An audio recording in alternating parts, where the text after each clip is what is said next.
Today I'm going to do a very real tutorial on the ripple pattern that I do. It's going to be very real because I wing most things that I do. So buckle up, I guess. For this I am using sugar and cream yarn and a 4.5mm hook. To start, there is a mathematical equation that one uses to figure out how many chains to do. It's something like however many stitches you want in between the increase at the top and the decrease at the bottom. You multiply that by how many, well, you multiply it by 2, then however mountains you want. I just crochet a chain until I think it's going to cover the space, and I leave a tail at the end. So for this, I'm going to do 6 in between the increase and decrease. So 12, I'll do 30 for fun. So 1, 2, 3, 4, 5, 6, 7, 8, 9, 10, 11, 12, 13, 14, 15, 16, 17, 18, 19, 20, 21, 22, 23, 24, 25, 26, 27, 28, 29, 30. Okay, so this could be either way too much or not enough. So to get into the habit, I will do 4 extra chains. 1, 2, 3, 4. This is going to act as a skipped stitch and a double crochet. So I'm going to double crochet and I'm going to go 1, 2, 3, 4, and I'm going to go into the 5th chain and I'm going to do a double crochet there. So this is considered a decrease, and when we come back we'll grab over here and that will create the edge on this side. So now I'm going to do what I call climbing the mountain, and these are just one double crochet in each stitch going up. 1, 2,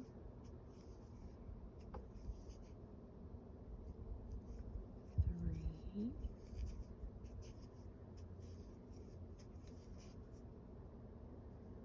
4,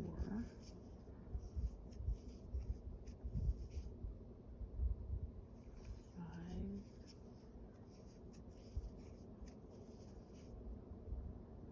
6.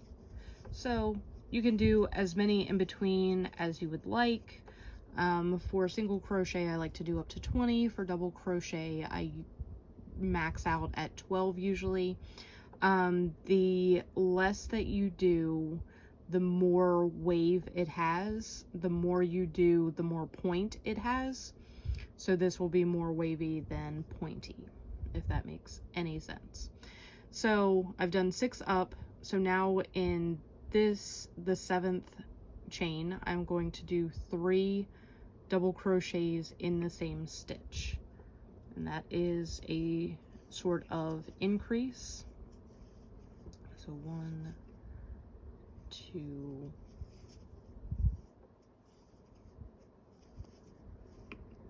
3. And when I talk about my mountains, that is the top of the mountain. So that's going to be a point. So now we're going to go down the mountain and we're going to do 6 because we did 6 up, and that keeps it together. This one is always a bugger. 1,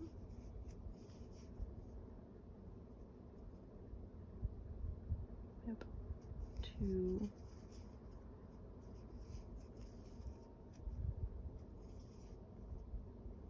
And the second row of any piece that is flat is always the most difficult finding the right chains and getting your hook to cooperate with you, it is very common for it to not be the best thing ever.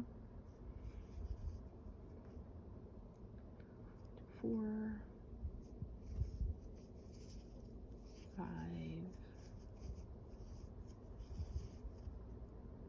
6.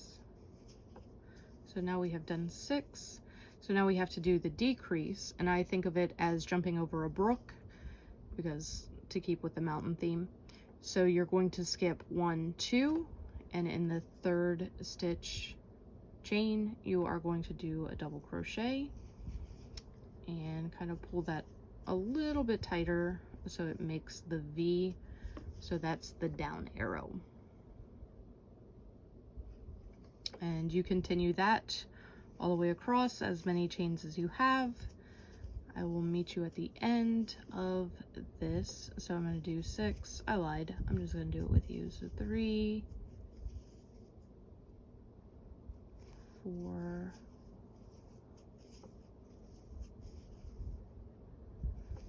5,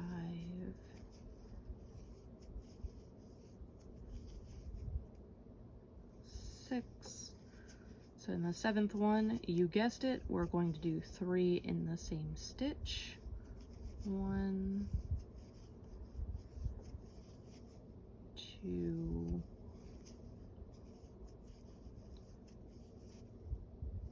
3.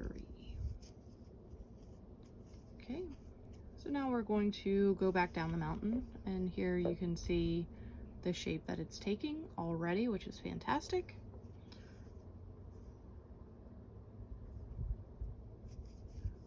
One,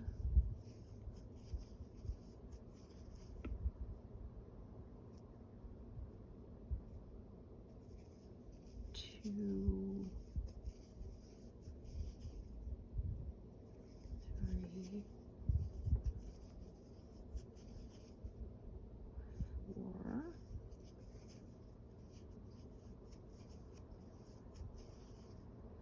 5. This will never ever in a million trillion years ever happen again correctly, because I have almost the right amount.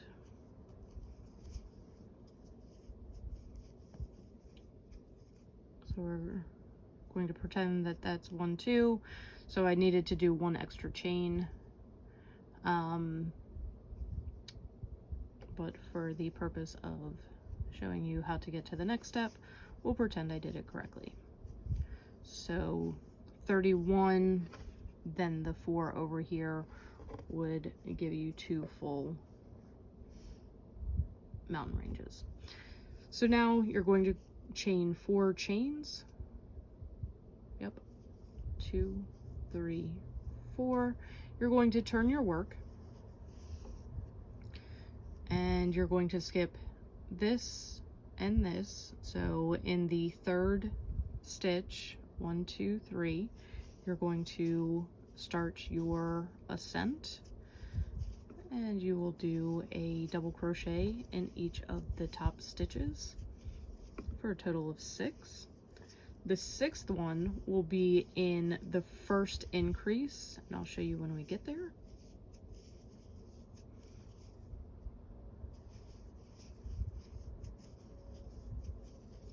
So here's the increase you did at the top. So that is 6. The one in the middle is where you will do the next increase. So you'll do 3 in here. 1, 2, 3. Then you'll go 6 down the mountain. 1, 2, 3, 4,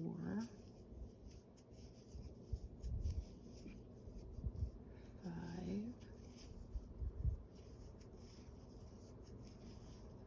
6, So at the valley, you will see that you have 1, 2. You'll need to skip both of those and go into the third.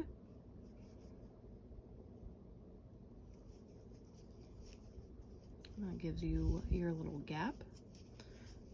And you quite literally do this until the blanket is done.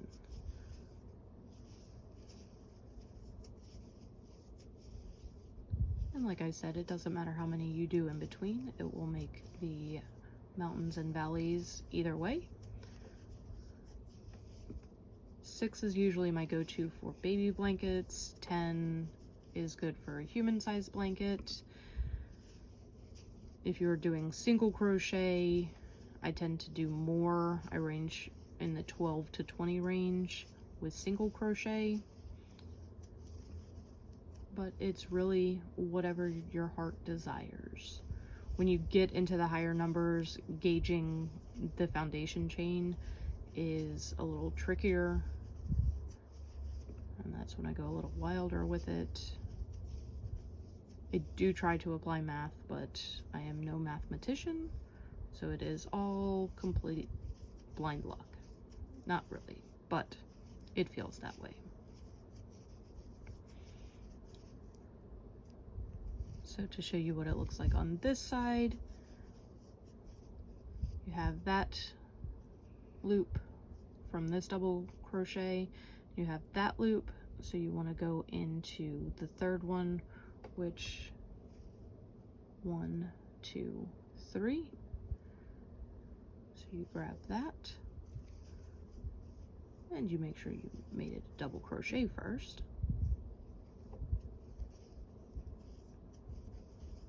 And you continue doing that, and it turns out like a little wave. So that was a very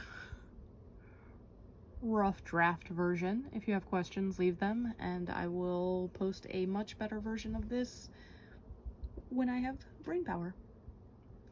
Thanks for watching.